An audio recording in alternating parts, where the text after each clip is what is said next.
Shimmer, warble, seasick, watery. These are all words that people have used to describe the chorus effect.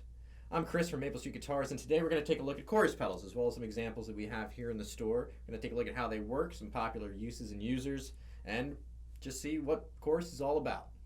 Chorus pedals are an electronic means of getting the sound that happens when multiple sources, be it an orchestra, different instruments, voices, the human voice, many sources all sounding the same pitch play at the same time together.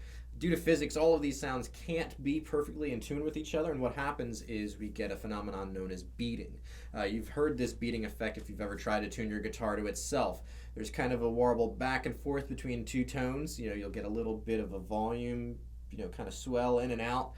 Those are the two sounds kind of, literally beating against each other. So chorus pedals take that and do it electronically. Now, how do they do that? They'll take the signal and split it, leave some of it dry, a different percentage depending on the pedal, and that's unaffected, and then the rest of it will be delayed and detuned ever so slightly, and that can be varied depending, again, on the chorus pedal.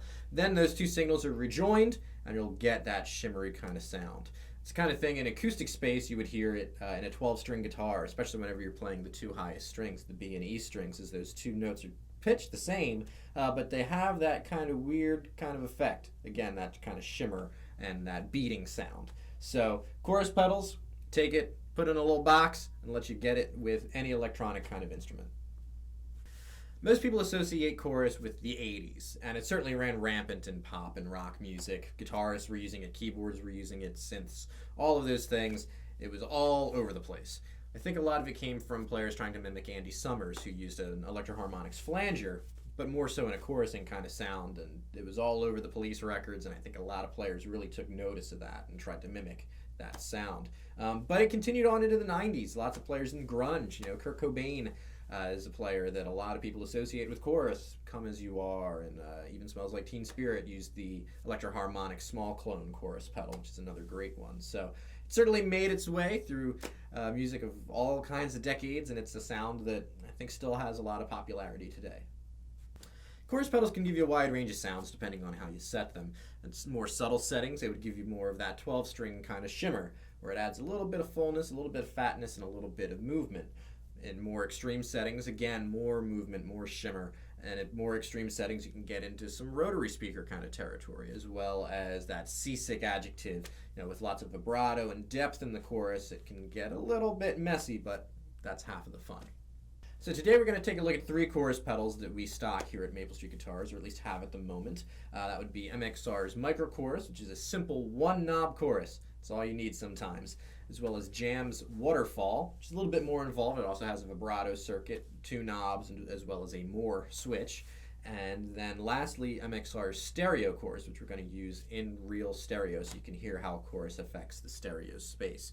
For today's demo, we're going to be using a Fender American Professional Telecaster, and we're going to be plugging into a Fender Princeton, a silver-faced Princeton. That particular model will be to my left in the stereo, your right. And for the stereo demonstration specifically, we're going to be using a Roland JC40 as well. Although set with the chorus off, the Roland JC40 and JC120 are amps that really brought that chorus sound, again, to a really wider audience and was heard all over the tracks of the 80s. But for the demo, we're just trying to take a listen to chorus pedals, so we'll keep that, no chorus at all. And all of the chorus will come from that stereo chorus. Okay, so first up is MXR's Micro Chorus. As I said, it's just got one knob on it, and that controls the rate. So when it's set low, it's going to be that really slow speed, and when it's set high, it's just going to get faster and faster. This is a great pedal for somebody looking to get into the chorus kind of sound. Maybe you don't want to put a lot of real estate space on your board or don't want to spend a lot of money. It's a great way to get the sound in a really easy to use package.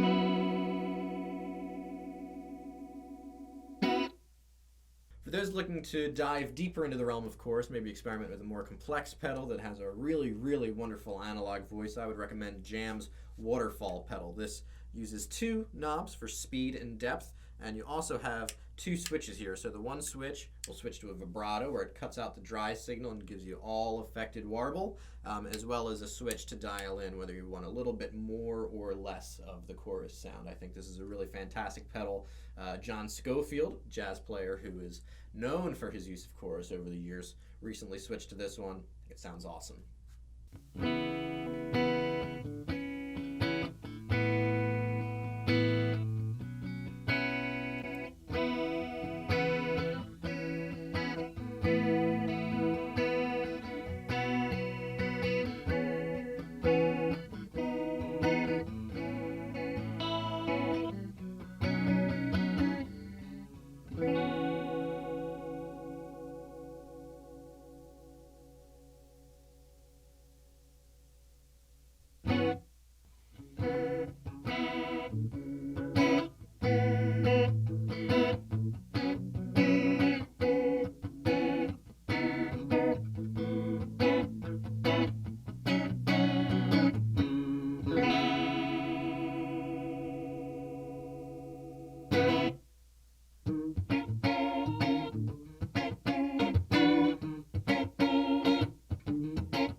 And lastly, we're going to take a listen to MXR's Stereo Chorus. As I mentioned before, we are going to do this demo in stereo, whereas the other ones have been mono. We're going to hear this with a Fender Princeton and a JC40, Roland JC40. So it's a little bit more complex. Not only does it have the stereo function, we have, first off, it's an 18-volt operation, whereas the other ones have been 9-volt operation.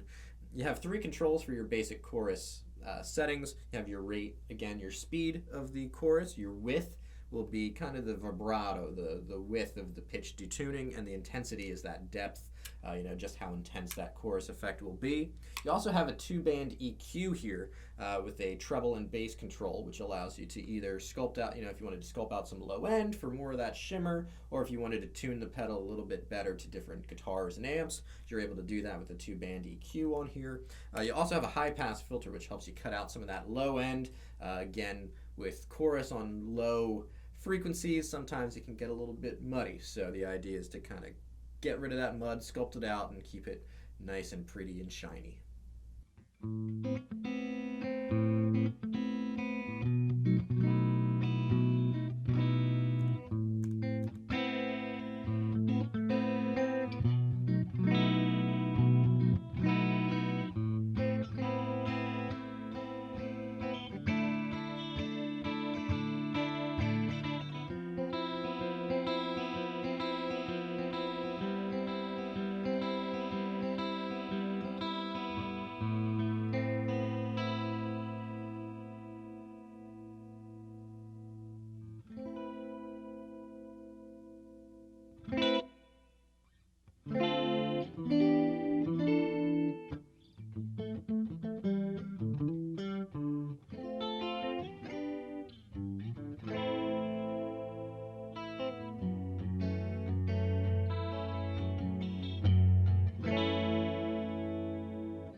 So that does it for our look at chorus today. What did you think? Are you a chorus fan? I know I've been kind of on and off with it myself. I think it absolutely has a role in certain kind of music. Sometimes Not so much. It all depends on the application, but I think all of these pedals are really great examples of the chorus sound, and I think that it's certainly a tool that each player should have in his arsenal.